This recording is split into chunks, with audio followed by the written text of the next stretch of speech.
Love is one of humanity's most profound forces. It inspires us, it binds us, and sometimes it consumes us.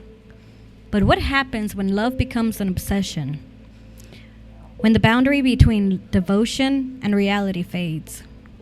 Tonight on Steph's Mystic Realms, we delve into a story so strange, so haunting, that it defies understanding. It's the tale of Carl Tanzler, a man whose love didn't end with death, but instead transformed into something far beyond conventional comprehension. Tonight we unraveled this incredible story, a tale of passion, grief, and unsettling ways in which love can linger beyond life itself. Welcome to Steph's Mystic Realms. Let's step into the shadows together. The story kicks off in Key West, Florida, back in the 1930s. Picture a live coastal town where the air is filled with the scent of salt and hibiscus. This vibrant scene stands Carl Tanzler, a mysterious, quirky guy working as a radiology technician at the Marine Hospital. Originally, he's from Germany. Tanzler had a shadowed past also. He claimed multiple advanced degrees, though nobody ever verified them, and often spoke of a vision that haunted him for years. According to Tanzler, this vision was a dark-haired beauty, an ethereal woman, appeared to him in dreams and promised him to be his soulmate. He was convinced she was destined to enter his life, and he held on to this belief like an unyielding prophecy. Sometimes it was told that Tanzler would often sit by the beach, staring at the horizon, lost in thought of this mysterious woman. The moment finally came in 1930 when Maria Elena Milagro de Hoyos walked into his hospital. Maria was a young Cuban-American woman from a local family, stunningly beautiful with cascading dark hair and luminous eyes. But beneath her radiant exterior lay a tragic reality. Maria was gravely ill with tuberculosis, a disease that claimed many lives in that era. Despite her condition, she carried herself with grace, her smile lighting up the room even as her health declined. People knew Maria and spoke of her unwavering spirit as how she would hum her favorite songs, lift everyone's spirits, even on her toughest days. The instant Tanzler laid his eyes on Maria, he was captivated. He believed she was the woman of his visions, the soulmate he'd been waiting for, and his infatuation grew rapidly. His dedication to Maria transcended professional boundaries. He was no longer just a radiologist trying to treat her, but a man consumed by passion and belief. Tanzler devoted himself to Maria's care, employing unconventional and often questionable methods in an attempt to cure her. He brought her gifts and showered her family with kindness, all the while professing that he could save her. Tanzler even constructed elaborate medical devices and claimed to possess knowledge that would help her overcome the disease, though his treatments had little scientific merit. For Maria, however, the reality of her illness was unavoidable. Tuberculosis was a merciless disease that limited medical options in the 1930s, and despite Tanzler's obsessive efforts, her condition continued to worsen. Maria passed away in 1931 at the age of 22, leaving Tanzler heartbroken and inconsolable. He paid for her funeral and convinced her family to allow her body to be placed in an above-ground mausoleum, a lavish tomb that Tanzler visited daily, mourning the woman he believed her fate was bound to him. Carl Tanzler's grief after Maria's death was unlike anything the town of Key West had ever seen. It was obsessive, isolating, and unrelenting. Tanzler visited her mausoleum daily, lingering for hours. To outsiders, it seemed his mourning was that of a heartbroken man, overwhelmed by the loss of somebody he held dear. But behind closed doors, Tanzler's behavior grew darker and more disturbing. In 1933, 2 years after Maria was laid to rest, Tanzler made a decision that would forever blur the boundaries between love and delusion. Believing he could not bear to be apart from Maria any longer, and convinced she wanted to be freed, Tanzler snuck into her mausoleum under the cover of darkness. He removed her body, now deteriorated after 2 years of burial, and brought it back to his home. It was simply an act of desperation.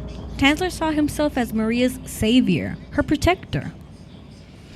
In his mind, death was a temporary barrier, one he could overcome through his devotion and ingenuity. Once home, Tanzler began the unsettling task of reconstructing her corpse. Now, forewarning, this is kind of gruesome. Her remains were fragile and decomposed, but Tanzler was relentless. Using wax, plaster, and silk, he reshaped her face, striving to restore her beauty as he remembered it. He used piano wire to hold her bones together and rags to fill the gaps in her torso. Her eyes, long gone, were replaced by glass replicas. Tanzler dressed her in fine garments and adored her with jewelry, transforming her into an eerie imitation of the vibrant woman she once was. The most chilling part, however, was Tanzler's attempt to mask the reality of decay. To suppress the smell, he purchased large quantities of perfumes and disinfectants, dousing her body repeatedly. He even coated her skin with wax to preserve the texture and prevent further deterioration. For Tanzler, this was not a grim work of a man desecrating the dead. It was an act of love, devotion, and hope. In his mind, he believed he was giving Maria life once more, keeping her close in the way he felt destiny had intended. For 7 years, Tanzler lived with Maria's reconstructed body in his home. He spoke to her daily, believing her spirit lingered within the shell of her earthly remains. Accounts suggest he even danced with her lifeless form, cradling her, though, as they were partners in the waltz. Tanzler's fantasy was so consuming that he began imagining ways to resurrect Maria fully. He designed a bizarre airship in his backyard, claiming it would take them into the heavens, where the cosmic forces would restore her life. As remarkable as his devotion seemed, let's be clear, this isn't some romantic saga. Love might make us do wild things, but this is something entirely different. Personally, I'm married and committed, but I confidently can say I would never go through such unimaginable depths to keep someone here. This goes far beyond unhinged. It was an obsession untethered from reality. For most people, grieving means finding ways to let go, to say goodbye, not recreating a person with wax and piano wire. Meanwhile, the residents of Key West wouldn't help but notice Tanzler's incredibly strange behavior. He became reclusive, making frequent purchases of embalming materials, perfumes, and medical supplies that raised questions. Though the rumors swirled, no one could have predicted the horrifying truth behind his doors. For 7 years, Carl Tanzler carried on his life alongside Maria's preserved remains, shrouded in secrecy and growing with eccentricity. But secrets, especially gruesome ones like these, have a way of surfacing. As the years passed, Tanzler's increasingly odd behavior drew suspicions. Neighbors noticed his peculiar habits, the bulk purchases of perfumes and disinfectants, the veiled secrecy surrounding his home, and his habit of speaking about Maria as if she were still alive. Tanzler, despite his reclusive lifestyle, even dared to claim he was caring for Maria, a statement that left those who heard it very uneasy, unaware of his full implications. The turning point wasn't till 1940, when Maria's family, already uneasy about Tanzler's aggressive grief, began hearing about the unsettling rumors. Whispered accounts suggested that Tanzler had not only failed to let her go emotionally, but might have physically taken her from her final resting place. Unable to dismiss the nagging doubts, Maria's sister decided to confront him. When she arrived at Tanzler's home, she demanded answers, and what she found was worse. Standing in his home, Carl Tanzler did not hide the truth. In fact, he appeared unashamed, almost proud, as he unveiled what he saw as his greatest labor of love. Tanzler presented Maria's reconstructed body with reverence, as though he was caring for a beloved one rather than engaging in a horrifying act of desecration. Her lifeless form, dressed in an elegant gown and adorned with jewelry, bore an eerie resemblance to a woman she had been in life, even though waxed and hollow. It was clear to Maria's sister that this was no romantic devotion. It was something far darker, deeply unsettling, and questionably wrong. Horrified, Maria's family alerted the authorities, who launched an immediate investigation. Police entered Tanzler's home, prepared for an unusual findings, but utterly unprepared for the scene that awaited them. The scent of decay, poorly masked layers of perfume, disinfectants, was the first thing that struck them as they stepped inside. In Tanzler's bedroom, surrounded by a grotesque display of flowers, candles, and personal mementos, lay Maria's preserved body. Tanzler had arranged her on a makeshift bed, her face painstakingly reconstructed with wax and plaster, her empty eye sockets placed with glass eyes, and skeletal body bound together with wire and rags. For the investigators, it was the moment of disbelief and revulsion. Tanzler's actions went beyond grave robbing. They were an elaborate, years-long fabrication of life out of death. As the word of discovery spread through the streets of Key West, the town erupted in a mix of horror and grotesque fascination. Gossip and speculation ran rampant, with some expressing outrage at Tanzler's blatant desecration of Maria's body, while others disturbingly romanticizing his actions as a testament of love. The discovery of Maria's body was nothing short of a spectacle, capturing headlines and sparking debates about morality, mental health, and the boundaries of love. Tanzler was taken into custody and charged with grave robbing and desecration of a corpse.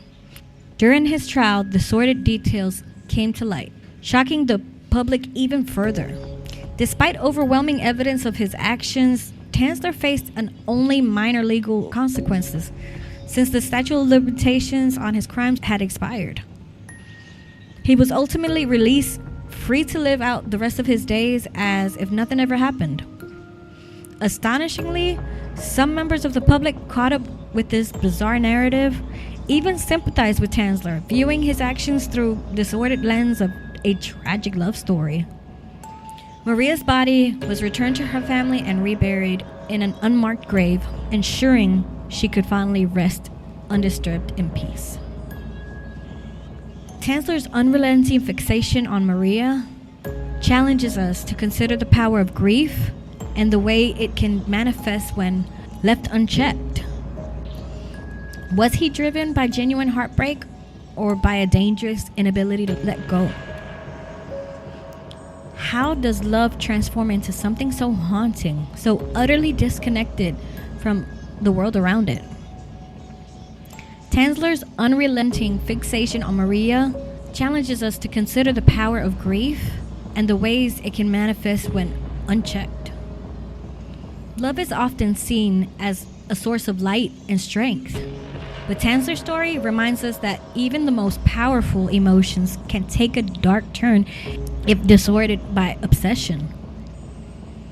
His belief that he could overcome death and preserve Maria's essence not just misguided, it was extreme act of denial, an unwillingness to face the inevitable truth of loss. This tale forces us to examine the society response to such actions. While many in Key West were horrified by Tanzler's desecration of Maria's body, some viewed his actions through romanticizing lens, captivated by an idea that a man whose love transcended death. But was it love, or was it control? A desperate attempt to possess someone who was no longer with his hold. Tanzler's story serves as a cautionary tale about dangers of obsession and the fine line between devotion and delusion. As we close this chapter on Steph's mystic realms, we're left with a story that challenges our understanding of love and loss. Carl Tanzler's tale is one of extremes, of devotion that taken to its furthest, most unsettling limits. It asks us to confront the darker sides of our emotions and the ways they can consume us when untethered from reality. Maria Elena Milagro de Hoyos deserved peace, yet her memory became entwined with a man's refusal to let her go. Ultimately, the haunting legacy of this story serves as a reminder that love, while powerful, must remain grounded in respect and understanding. Thank you for joining me on this incredible journey into one of the most fascinating and disturbing cases in history. If you enjoyed tonight's episode, don't forget to subscribe, share, and leave a comment.